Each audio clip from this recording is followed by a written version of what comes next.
Bienvenidos alumnos a esta que es la primera clase de la segunda unidad, donde vamos a ver el plano inclinado como una máquina simple. Si han hecho la actividad de apertura, han visto un videito de la comedia de Big Bang Theory, donde se le presentaba a los dos personajes principales el problema de tener que subir un cuerpo pesado, en ese caso era un mueble, que estaba desarmado y adentro de una caja a través de una escalera. Obviamente, como los personajes no son muy atléticos, ni mucho menos, eh, se encuentran ante el problema de que el cuerpo es muy pesado y que ellos no tienen ninguna clase de fuerza física para poder realizar el trabajo. Y el personaje de Leonard dice de que básicamente ellos no necesitan fuerza porque son físicos y que como conocen de física pueden hacer el mismo trabajo realizando una fuerza menor. La solución que se les plantea, o que ellos plantean, es específicamente la de un plano inclinado, que es el tema que nosotros vamos a ver, y que muy precisamente dice de que la fuerza necesaria para elevar el cuerpo se ve este, reducida por la acción de la escalera, por el uso de la escalera como un plano inclinado. En este videito vamos a ver matemáticamente por qué esto es así. Quizás lo divida en dos partes para que no nos quede tan largo. ¿Sí? Eh, Supongamos que en vez del mueble que nosotros tenemos que subir por la escalera, nosotros vamos a estar analizando la elevación de un cuerpo de manera vertical, como puede llegar a ser, por ejemplo, esa valija que está ahí. ¿Sí?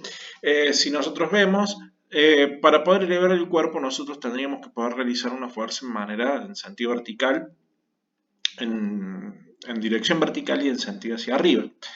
Si nosotros hacemos un diagrama de cuerpo aislado, nos vamos a dar cuenta de que tenemos este cuerpo y vamos a tener básicamente dos fuerzas actuando, el peso del cuerpo y la fuerza que nosotros hagamos hacia arriba. Para nuestro análisis lo que nosotros vamos a considerar es que hacemos una fuerza un poquito mayor en el comienzo del movimiento hasta que el cuerpo empiece a moverse para arriba y una vez que empiece a moverse para arriba lo subimos con velocidad constante, lo cual hace de que nuestra aceleración sobre el eje Y valga cero. ¿Sí? Si nosotros aplicamos la segunda ley de Newton nos damos cuenta de que decimos actúa sobre el eje Y, la sumatoria de fuerzas sobre el eje Y es igual a la masa por la aceleración sobre el eje Y. Y tenemos básicamente dos fuerzas. La fuerza que nosotros realizamos, que es la fuerza F, menos el peso, que sabemos que actúa de manera vertical y hacia abajo. Eso va a ser igual a la masa por la aceleración que acabamos de analizar, que vale 0. ¿Correcto? ¿Por qué vale 0? Porque analizamos que sube con velocidad constante. Entonces, fuerza menos peso va a tener que ser igual a 0, por lo tanto la fuerza que nosotros realicemos tendrá que ser igual al peso P. ¿Correcto? Es decir, que la fuerza es igual a la masa que tenga el cuerpo que nosotros queremos elevar por la aceleración de la gravedad. Cuando se eleva el cuerpo verticalmente, la fuerza necesaria para elevarlo es al menos igual a la totalidad del peso del cuerpo. De hecho, al comienzo, para romper el estado de inercia, necesitamos una fuerza apenas superior al peso hasta que el cuerpo se empiece a mover y a partir de ahí sí podemos simplemente contrarrestar el peso, que el cuerpo idealmente se va a seguir moviendo hacia arriba. ¿Correcto? Esta sería la primera parte de nuestro análisis. Vamos a ver qué sucede cuando nosotros colocamos un plano inclinado. La solución que a ellos se les ocurre es un plano inclinado. El plano inclinado básicamente es lo que nosotros conocemos como una máquina simple. ¿Qué es una máquina simple? Un dispositivo técnicamente o tecnológicamente muy simple justamente, muy poco elaborado, que no necesita mucha tecnología y que sin embargo a nosotros nos permite realizar un mismo trabajo aplicando una fuerza menor. ¿Estamos de acuerdo? ¿Qué es un plano inclinado? Lo que nosotros comúnmente conocemos como una rampa. Lo que dice la palabra es un plano que esté inclinado. Ponemos una rampa entre el punto de origen, que sería el suelo, y el punto de finalización, que sería la altura que nosotros queremos llegar. ¿Sí? Entonces ya la fuerza no la haremos verticalmente como la hacíamos, sino que la haremos como se ve acá, tirando de manera paralela a este plano inclinado.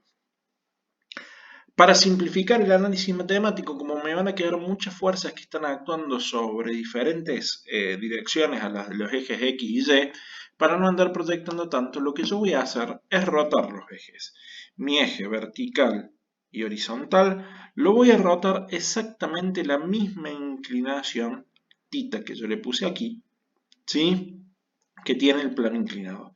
De tal manera que mi eje horizontal, que es el eje X, se transforma en este eje que me queda paralelo al plano inclinado. Perpendicular al plano inclinado, también me va a quedar el eje Y.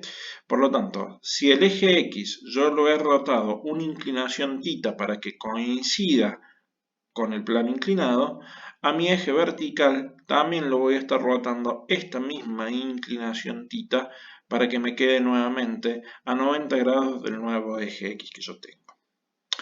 Si nosotros hacemos nuestro diagrama de cuerpo aislado, nos vamos a dar cuenta de que el peso, por más de que yo he rotado los ejes, sigue siendo vertical y hacia abajo, porque la Tierra sigue atrayéndonos hacia el centro de la Tierra y nos tira vertical y hacia abajo. Por lo tanto, esta fuerza peso, que es la única que nosotros no nos va a coincidir con los ejes, la vamos a tener que descomponer en peso en Y y en peso en X. Después tenemos la fuerza F, que es la que realizamos nosotros para poder elevar el cuerpo, y la normal, que va a quedar nuevamente sobre el eje Y, porque dijimos que la normal es siempre perpendicular al plano de apoyo. Ahora, lo que nosotros tenemos que analizar es cómo vamos a calcular estas proyecciones PY y PX.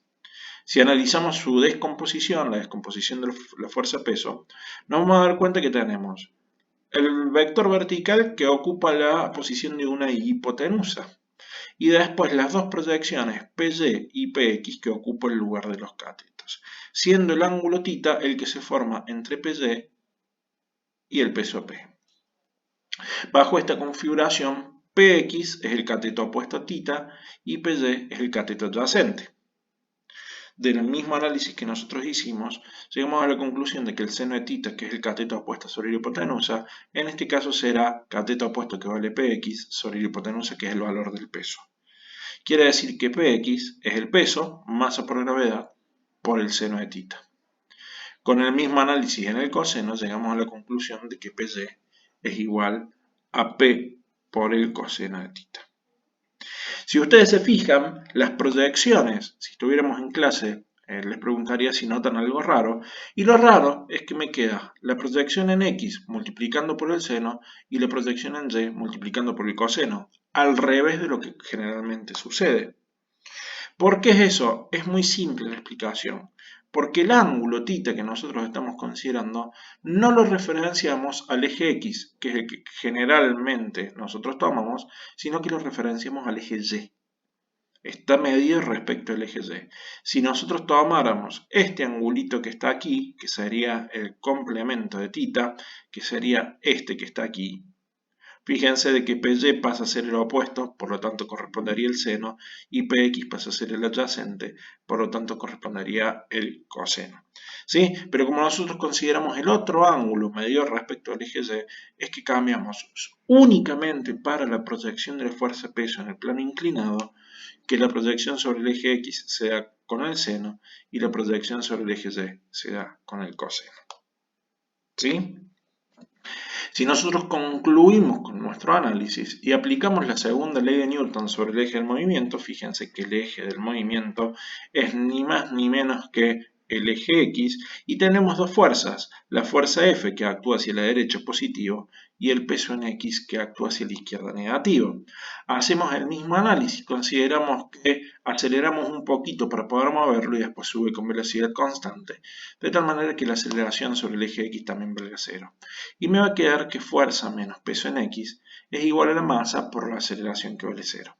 Quiere decir que fuerza menos peso en X es igual a 0, quiere decir que la fuerza es igual al peso en X. ¿Cómo calculábamos el peso en X? El peso, masa por gravedad, por el seno del ángulo θ. Si nosotros comparamos las dos fuerzas que tenemos que hacer sin el plano inclinado, que era la totalidad del peso, y con el plano inclinado, que es masa por gravedad por el seno del ángulo, nos damos cuenta que la diferencia está en este factor seno. Y como el seno está o toma sus valores entre 0 y 1 nunca puede ser más grande que 1, si nosotros multiplicamos por un factor, por un número que es menor que la unidad, el resultado será siempre menor. Por lo tanto, con el plano inclinado, la fuerza que nosotros necesitamos hacer se va a atenuar. De hecho, si ustedes, aquellos que hayan entendido inglés, escuchan atentamente, el personaje lo que dice textualmente es que la fuerza necesaria para elevar el cuerpo se ve reducido por el seno del ángulo de la escalera. Se ve reducido por este factor seno de tita, siendo tito el ángulo de inclinación de la escalera. Obviamente, cuando tita sea más pequeño, esté más cerca de cero, pues claramente más pequeña va a ser la fuerza que yo voy a necesitar hacer. Pero si pero si el ángulo es más pequeño, la trayectoria, el recorrido, cuando está menos inclinado, será cada vez mayor. La pregunta es, ¿qué pasa con la fuerza que yo dejo de hacer? ¿Quién soporta esa fuerza que yo dejo de hacer? Pues claramente el que soporta la fuerza que yo dejo de hacer es el mismo plano inclinado con la acción de la normal. La normal va a estar contrarrestando, al menos en este caso, fíjense, el peso en Y, que es la otra porción de fuerza que yo debería hacer para contrarrestar la totalidad del peso. Como el peso en Y se ocupa la fuerza normal en el plano inclinado a través de la fuerza normal, entonces nosotros vamos a hacer una fuerza mucho menor porque es necesario no es necesario hacer tanta fuerza porque se reduce por la acción del plano inclinado. Es por eso que el plano inclinado es una máquina simple, porque nos permite realizar el trabajo de elevar el cuerpo aplicando una fuerza menor. En el siguiente video o en los siguientes dos videos vamos a hacer un par de ejercicios para que esto quede más aplicado y veamos cómo se aplica el modelo matemático del plano inclinado. Nos vemos en el video siguiente.